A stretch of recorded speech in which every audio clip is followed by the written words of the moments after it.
हाँ जी, नमस्कार।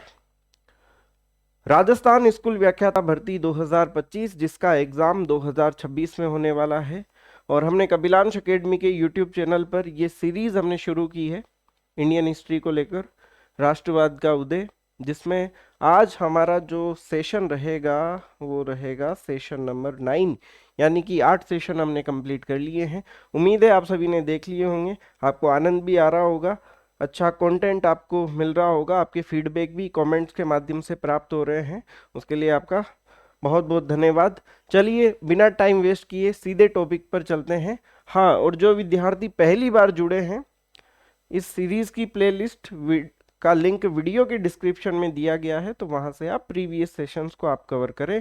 और टेस्ट आप सभी एप्लीकेशन पर ज्वाइन कर रहे होंगे, कपिलांश एकेडमी के एप्लीकेशन पर जितनी भी हमारी क्लासेज हुई है, जैसे राष्ट्रवाद का उदय हमारी 8 क्लासेस हो गई है कंप्लीट, तो उसके मैंने 13 टेस्ट वहां पर अपलोड कर दिए हैं। तो रेगुलर आप प्रैक्टिस भी करते रहें, यही प्रैक्टिस आपकी 2026 में आपको रिजल्ट दिखाएगी। चलिए टॉपिक को अब हम आगे बढ़ा देते हैं। पीडीएफ एप्लीकेशन पे ही मिलेगी, जैसा कि मैं हर बार आपको बताता हूँ। एप्लीकेशन को डाउनलोड करें, कपिलांश एकेडमी के एप्लीकेशन को फर्स्ट ग्रेड वाले सेक्शन पे क्लिक करेंगे, टेस्ट सीरीज पर जाएंगे, वहाँ पे इंडियन हिस्ट्री की टेस्ट सीरीज का सेक्शन मिलेगा, वहाँ पे यूट्यूब क्लास पीडीएफ का फोल्डर मिलेगा, वहाँ से आप पीडीएफ फ्री में प्राप्त कर सकते हैं। चलिए अब ज़्यादा टाइम वेस्ट नहीं करेंगे, अब हम टॉपिक को आगे बढ़ा देते हैं। इससे पहले वाले सेशन में हमने बंगाल का विभाजन समझा, किन कारणों से बंगाल का विभाजन हुआ, किसने किया, कब किया, कौन सी महत्वपूर्ण तिथियां हैं, उसके पीछे के हमने कॉन्सेप्ट को हमने समझा। ठीक है, ये हमने कंप्लीट कर लिया था। आज के सेशन में हम क्या करेंगे, बंगाल विभाजन हुआ, उसके बाद जनता में जो विरोध की भावना थी, उसके फलस्वरूप जो आंदोलन उभर के आया, जिसको हमने नाम दिया स्वदेशी आंदोलन या बहिष्कार आंदोलन आप बोल दीजिए, उसको आज हम कंप्लीट करेंगे। समझने का टॉपिक है बंगाल विभाजन, विरोध हुआ, विरोध कब से शुरू हो गया था, 7 अगस्त 1905 से। ये मैंने पिछले वाले सेशन में आपको समझा दिया था। एक बात आपको मैंने नोट नहीं करवाई थी पिछले वाले सेशन में, तो इसको भी आप नोट करें। बंगाल का जो विभाजन हुआ, उसका सर्वप्रथम विरोध किसने किया, उसका प्रमुख नेता जिसने आवाज उठाई सबसे पहले, तो वो नाम आता है हमारे सामने, सुरेंद्रनाथ बनर्जी। तो ये नाम आप ध्यान रखें। और बंगाल विभाजन कब से लागू हुआ, 16 अक्टूबर 1905 को लागू हुआ था। इसी दिन को शोक दिवस, राखी बंधन दिवस के रूप में भी मनाया गया। ये सब बातें हम पहले डिस्कस कर चुके हैं। अब आ जाइए स्वदेशी आंदोलन स्लैश बहिष्कार आंदोलन। स्वदेशी आंदोलन को हम आगे बढ़ाएं उससे पहले इस शब्द को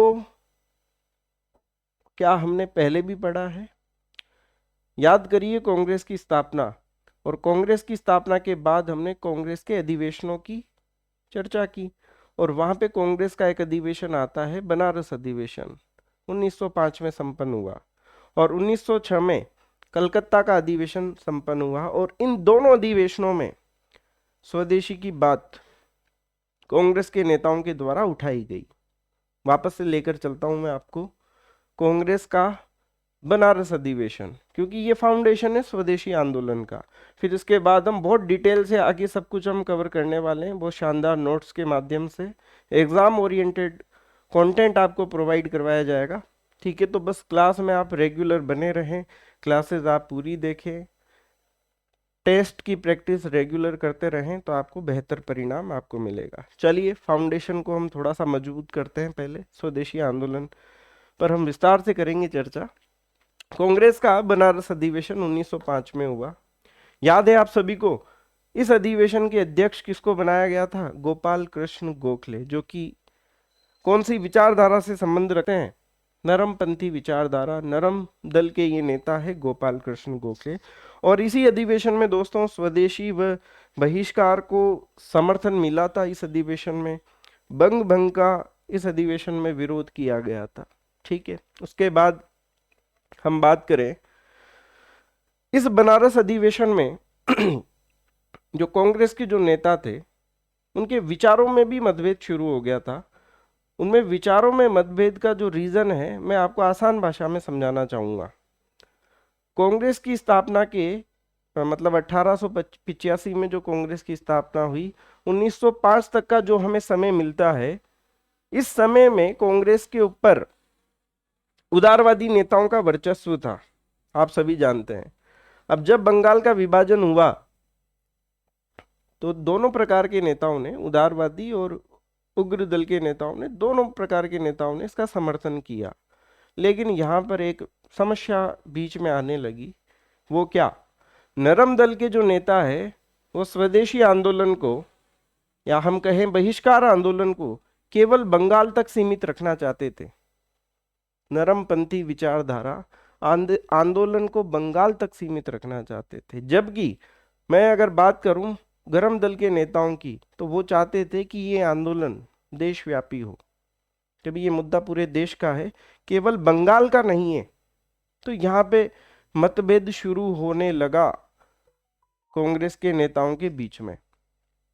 अभी विभाजन नहीं हुआ है, अभी मतभेद शुरू हो रहा है। अभी मैं बात कर रहा हूं कांग्रेस के अधिवेशन 1905 की, क्योंकि विभाजन तो 1907 में होगा।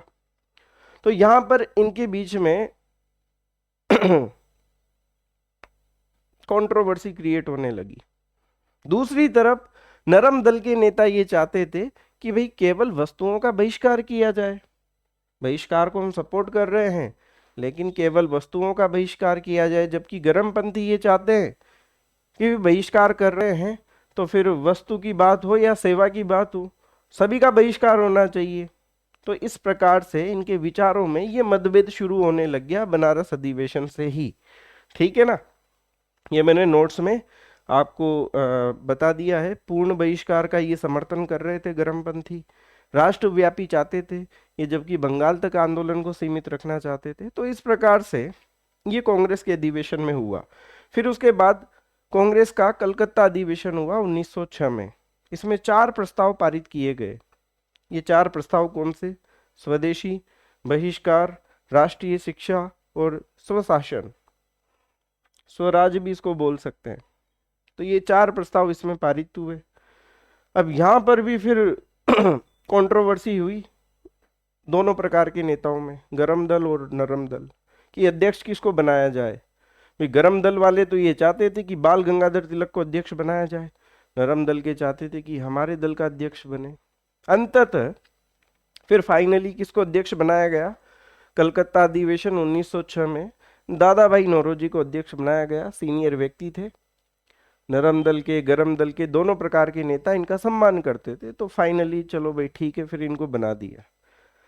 तो मैं आपको ये बताना चाह रहा हूं कि स्वदेशी आंदोलन को हम पढ़ रहे हैं, इस स्वदेशी का जिक्र ये कांग्रेस के 5 मतलब ये बनारस अधिवेशन 1905 में और कलकत्ता अधिवेशन 1906 में, यहाँ पर भी इसका जिक्र होता है। ठीक है? अब समझिएगा स्वदेशी आंदोलन को। देखिए, स्वदेशी आंदोलन में अंग्रेजों के ऊपर दोहरा प्रहार किया गया। दोहरा प्रहार कैसे? पहला है स्वदेशी को अपनाओ। स्वदेशी से मतलब है कि भाई आत्मनिर्भरता। जैसे वर्तमान में अभी आपने एक सुना होगा कि हमारे इंडिया में एक ऐप भी लॉन्च हुआ है व्हाट्सएप के जैसा, जो होगा। उसका नाम थोड़ा सा अरत्तई इस तरह का नाम है। आपने वो ऐप भी डाउनलोड किया होगा। तो वो भी क्या है? स्वदेशी, आत्मनिर्भरता और अपने देश की वस्तुओं को बढ़ावा देना, ये था स्वदेशी आंदोलन। और दोहरा प्रहार कैसे हुआ? बहिष्कार। भी स्वदेशी को तो अपनाओ, साथ में जो विदेशी वस्तुएं हैं उनका त्याग करो, उनका दहन करो, मतलब जला दो। तो ये था स्वदेशी आंदोलन का मोटिव। क्या यहाँ तक की बातें आपको समझ में आ गई? मेरे ख्याल से बहुत अच्छे से समझ में आ गई होगी। अब मैं आगे बढ़ाता हूँ थोड़ी सी हमारी चर्चा को। और एक नोट लगा के मैंने बात लिखी है। ये क्या है? देखिए, बहिष्कार का सुझाव सर्वप्रथम, देखिए दुनिया में एक तो सबसे फर्स्ट आने वाले को याद रखा जाता है और एक सबसे लास्ट वाले को, है ना? क्लास में भी ऐसा ही होता है, फर्स्ट रैंक वाला और फेल होने वाला। तो बहिष्कार का सबसे पहले सुझाव किसने दिया, ये नाम आपको पता होना चाहिए, कृष्ण कुमार मित्र, है ना। ये नाम याद करिए आप, कृष्ण कुमार मित्र। इनकी एक पत्रिका भी चलती थी, इसके संपादक थे ये, संजीवनी पत्रिका। ठीक है जी। तो बहिष्कार का सबसे पहले सुझाव प्रस्ताव कृष्ण कुमार मित्र ने दिया। अच्छा जी, यहां तक की बात भी हमें समझ में आ गई।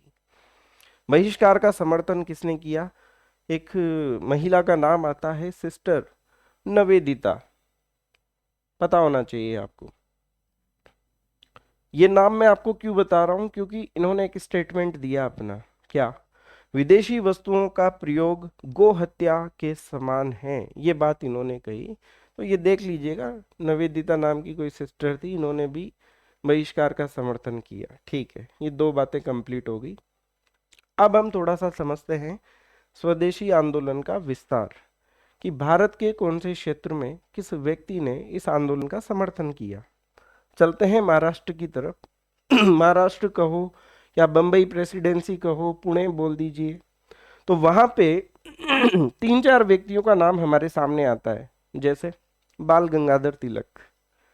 बाल गंगाधर तिलक की ही पुत्री जिनका नाम है श्रीमती केतकर। एक नाम आता है एस.एम. परांजपे। तो इन्होंने स्वदेशी आंदोलन का यहाँ पे प्रचार प्रसार किया।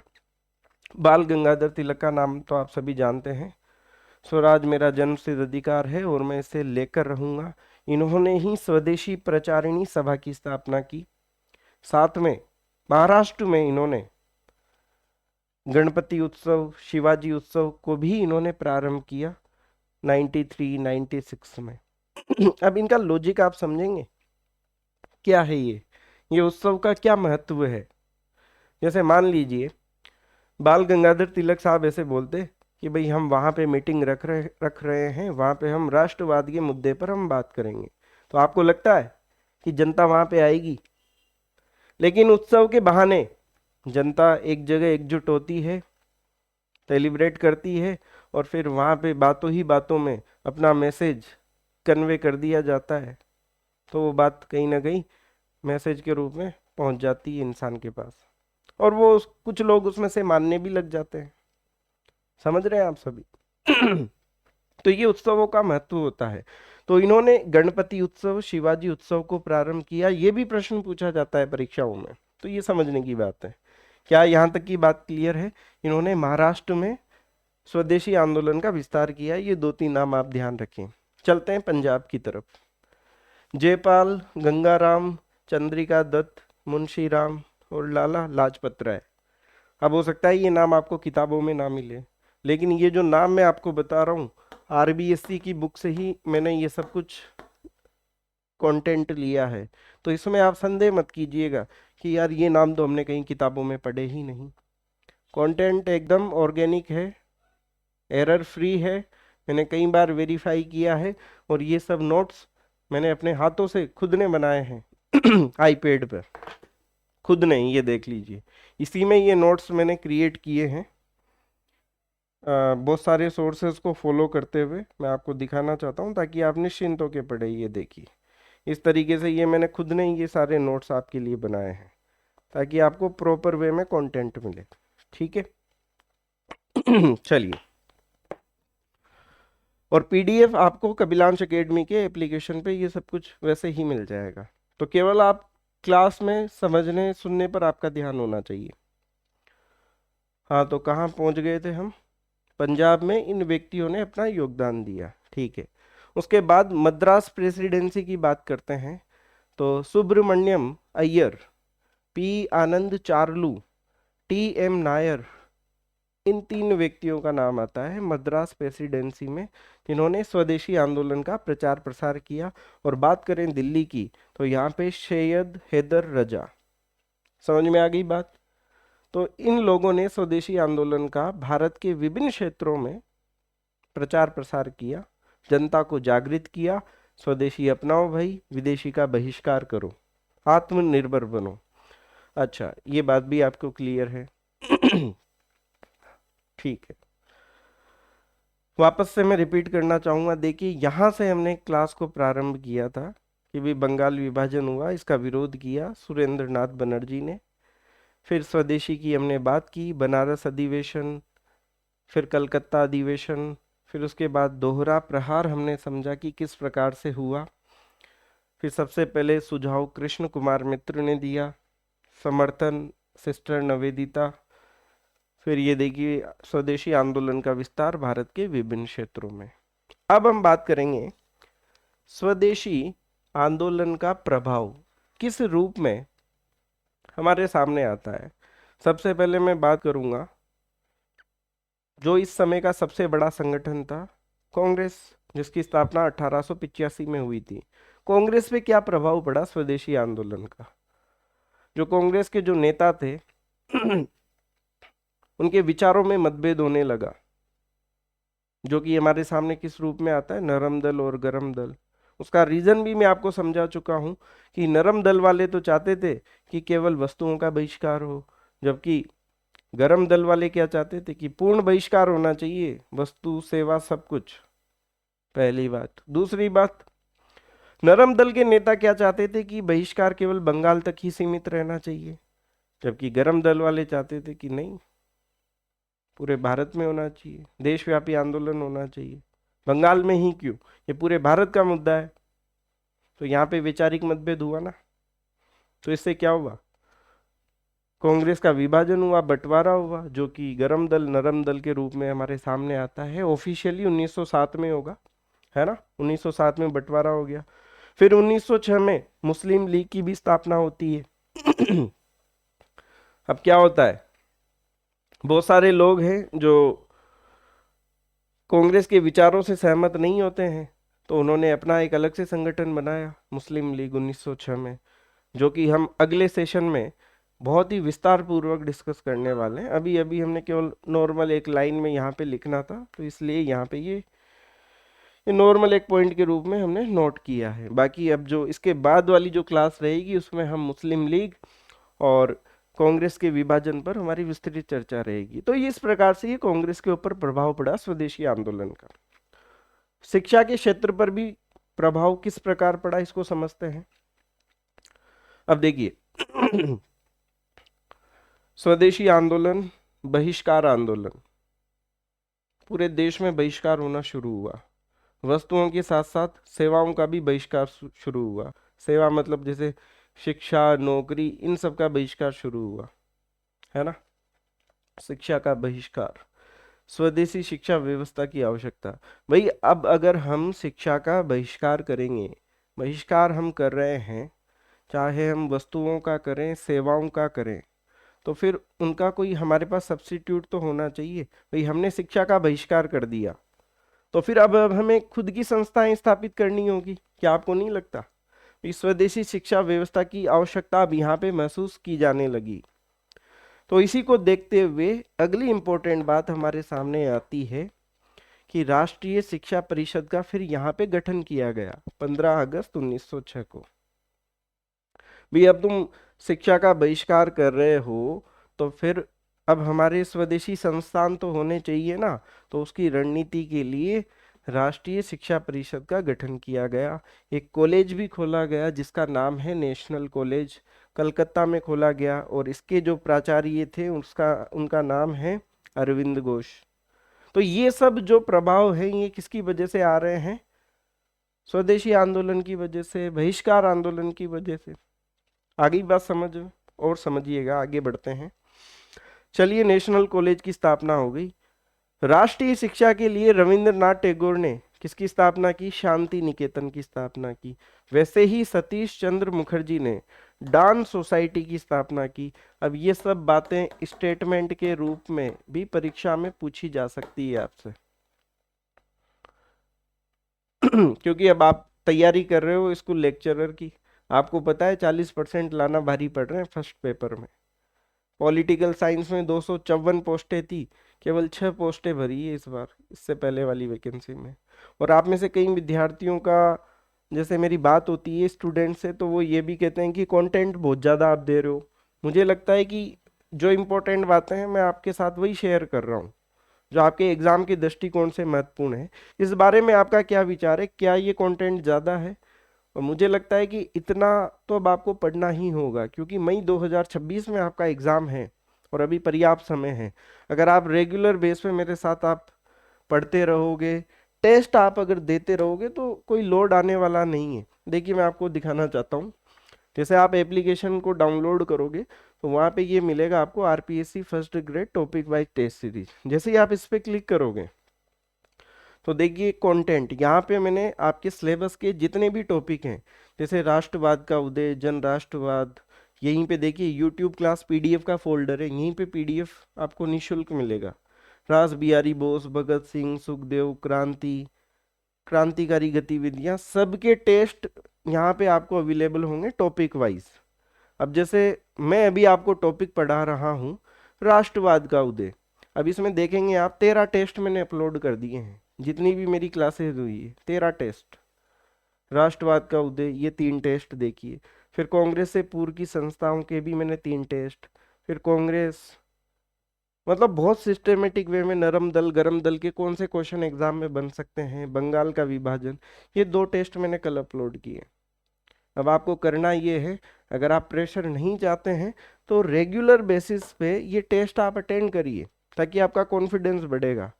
क्योंकि ये फर्स्ट ग्रेड का सिलेबस समुद्र है, बहुत भारी है, एंड टाइम में 2-3 महीने में नहीं होगा। अभी से आप प्रिपेयर रहिए ताकि कॉन्फिडेंस आपका बढ़े, ठीक है। हाँ जी, तो राष्ट्रीय शिक्षा के लिए शांति निकेतन और डांस सोसाइटी इन लोगों ने स्थापित कर दी, ठीक है। इसके अलावा एक बंगाल टेक्निकल इंस्टीट्यूट की स्थापना की गई। अब देखिए एक इंपॉर्टेंट बात मैं आपको समझाना चाहता हूँ, ये 2 सर्कुलर का नाम आता है, कार्लाइल सर्कुलर और एक आता है लायन सर्कुलर। क्या है ये, क्या बला है ये? देश में इस समय विदेशी वस्तुओं का चल रहा है बहिष्कार, सेवाओं का भी बहिष्कार चल रहा है, वस्तुओं का भी बहिष्कार चल रहा है।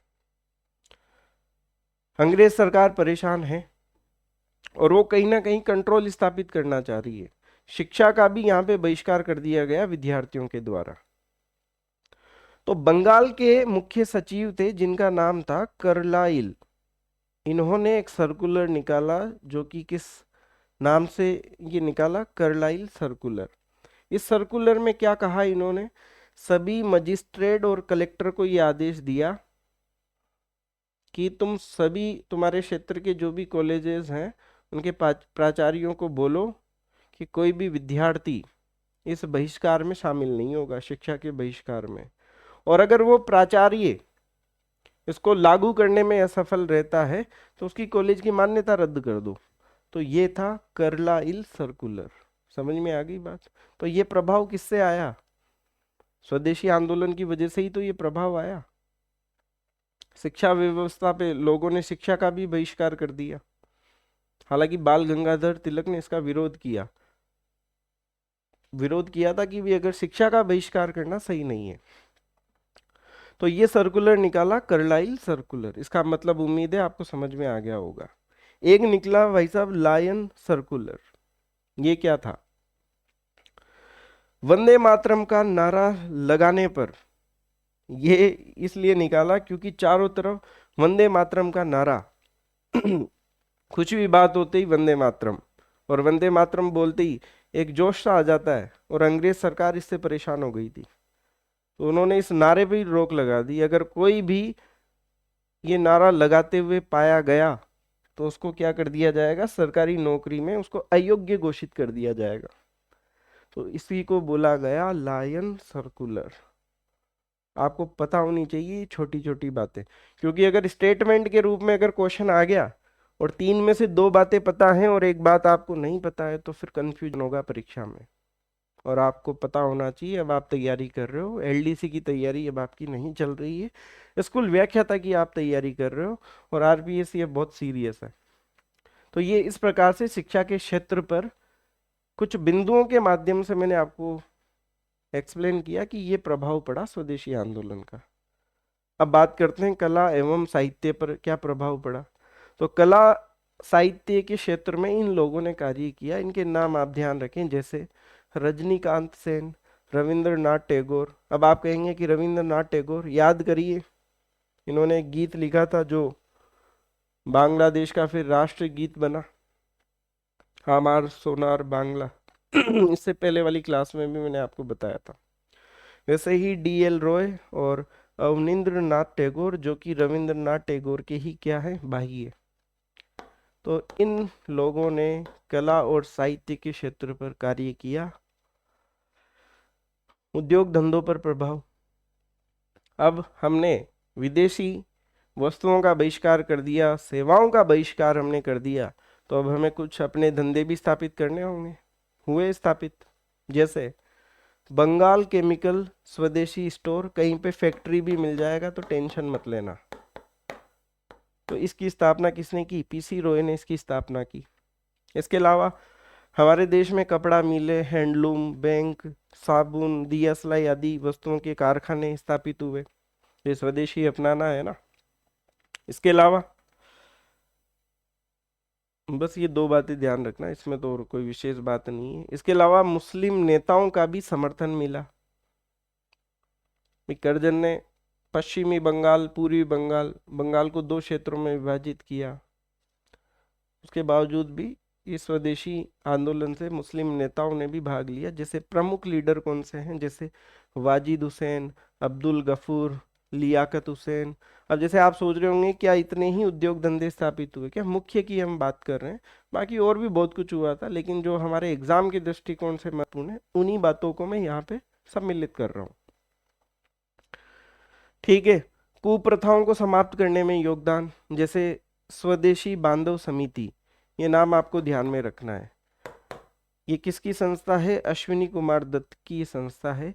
और इस संस्था के माध्यम से छुआछूत, बाल विवाह, इसको इनको लेकर जनता में जागृति फैलाने का अश्विनी कुमार दत्त ने कार्य किया। तो ये सब बातें कहाँ से निकल के आती है? ये किसका प्रभाव है? ये जो भी मैंने पॉइंट्स में आपको बताया, स्वदेशी आंदोलन का प्रभाव। और बीच में जो छोटी छोटी बातें हैं वो मैंने आपको एक्सप्लेन कर दी है। ठीक है, उम्मीद है यहाँ तक की बातें आपको समझ में आ रही होगी। अब एक इम्पोर्टेंट बात आपको समझाना चाहूंगा मैं। ये जो पूरा पैराग्राफ है इसकी केवल एक बात काम की है, लेकिन उसको समझाने से पहले मैं उसको पढ़ना चाहूंगा। देखिए, आंदोलनकारियों ने बंगाल के गांवों एवं शहरों में सभाएं आयोजित कर बंग भंग योजना का विरोध किया एवं बहिष्कार आंदोलन का समर्थन किया। मोचियों एवं धोबियों ने विदेशी माल के बहिष्कार का मार्ग अपनाया। मेमन सिंह एवं फरीदपुर के मोचियों ने अंग्रेजों के जूतों की मरम्मत न करने का फैसला लिया। धोबियों ने विदेशी कपड़ों को धोने से इनकार कर दिया। वारीसाल में उड़िया रसोइयों ने सभा कर घोषणा की कि वे विदेशी माल का उपयोग करने वाले मालिकों के पास काम नहीं करेंगे। कई विद्यार्थियों ने परीक्षा देने से इनकार कर दिया, इसलिए मना कर दिया क्योंकि उत्तर पुस्तिकाओं के लिए प्रयुक्त कागज विदेशी था। विद्यार्थियों ने विदेशी माल बेचने वाली दुकानों पर धरना दिया। विद्यार्थियों के समूह बाजार में घूम घूम कर लोगों से विदेशी माल न खरीदने का अनुरोध करने लगे। अंततः ये लाइन काम की है हमारी। सरकार ने 1911 में बंगाल विभाजन रद्द कर दिया। तो ये भी एक फैक्ट के रूप में आपको पता होना चाहिए कि बंगाल विभाजन रद्द कब हुआ? 1911 में। क्या बात आ गई समझ में? लेकिन इस लाइन को समझाने से पहले ये जो बातें हैं वो आपको समझनी जरूरी थी, ताकि आपको पता चल जाए कि अच्छा इतना विरोध बढ़ गया था कि सरकार को फिर फैसला ही लेना पड़ा कि रद्द करो। तो ये 1911 ध्यान रखेंगे आप। लागू कब हुआ था? 1905 अक्टूबर के महीने में। ठीक है जी। तो ये हो गया हमारा स्वदेशी आंदोलन, बहिष्कार आंदोलन। ठीक है, उम्मीद है आपको अच्छे से समझ में आया होगा। अब करना क्या है? अब इसका टेस्ट आपको देना है। इसका टेस्ट आज एप्लीकेशन पे अपलोड हो जाएगा। कल के टेस्ट आपने दे लिए होंगे। बंगाल का विभाजन हमने टॉपिक पढ़ लिया था। ये दो टेस्ट हमने कल अपलोड कर दिए थे एप्लीकेशन पे, बंगाल का विभाजन फर्स्ट और सेकंड। और इसके बाद आज स्वदेशी आंदोलन का टेस्ट अपलोड कर दिया जाएगा। ठीक है ना? तो ये सारे टेस्ट आप दीजिए ताकि आपका कॉन्फिडेंस बढ़े। ठीक है। और एप्लीकेशन को डाउनलोड कर लीजिए, प्ले स्टोर पर इसका ये नाम सर्च करेंगे आप, कपिलांश एकेडमी, या इस वीडियो के डिस्क्रिप्शन में एप्लीकेशन का लिंक मिल जाएगा, तो डायरेक्ट आप लिंक से भी डाउनलोड कर सकते हैं। और 9 नंबर का सेशन है, पहले के सेशन आप देख लीजिए, प्लेलिस्ट का लिंक वीडियो के डिस्क्रिप्शन में अवेलेबल है। बाकी आपके सुझाव चैट बॉक्स के माध्यम से आमंत्रित हैं। कोई भी समस्या हो चैट बॉक्स में आप लिखिए, या एप्लीकेशन पे हेल्प के सेक्शन में लिख दीजिए। ठीक है, मिलते हैं कल। मुस्लिम लीग और कांग्रेस का हम बंटवारा कर देंगे, और आगे की क्लासेज अब बहुत स्पीड से चलेगी, आपको मौका नहीं मिलेगा। तो अगर आपको सिलेक्शन चाहिए तो रेगुलर बेस पे क्लास अटेंड करिए, नोट्स बनाइए, प्रैक्टिस करिए, क्योंकि ऐसे कई सब्जेक्ट है आपके फर्स्ट ग्रेड में। Thank you so much.